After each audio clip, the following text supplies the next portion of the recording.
વ્યારા કાનપુરા વિસ્તારમાં આવેલ વોલેટ હાઇપરમાર્ટમાં જુબેરભાઈએ ખજૂરની ખરીદી કરી હતી, જેમાં જીવતા કીડા જોવા મળ્યા.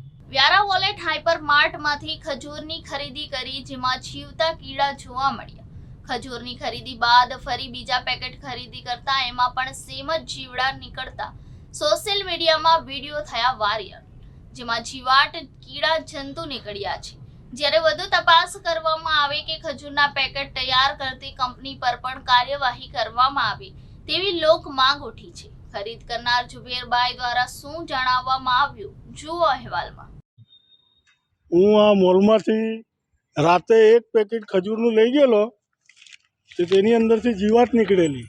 તો સવારે આવીને મેં પાછા 2 પેકેટ લીધા અને એ લોકોના કાઉન્ટર પર ખોલ્યા, તો એની અંદરથી પણ જીવાત નીકળી. આ એના બિલ બંનેવના.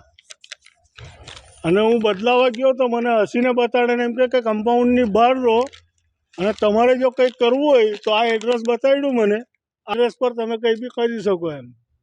તો આ જવાબદારી મોલવાળાની ગણવી આપણે કે આ જે કંપની આ મેન્યુફેક્ચર છે તેની ગણવી એમ? અમે પૈસા આને ચૂકવીએ છીએ એમ.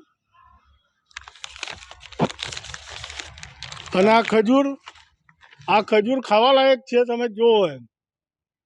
તદ્દન કચરો માલ વેચે છે આ લોકો. તો મારી એક નમ્ર અપીલ છે વ્યારા નગરજનોને કે તમે જોઈ તપાસીને લો. અને નગરપાલિકા ફૂડ ઇન્સ્પેક્ટર કેવું છે મારું કે તમે અહીંયા કંઈક ચેકિંગ કરો એમ. તમે રિફંડની કઈ વાત કરી તમને?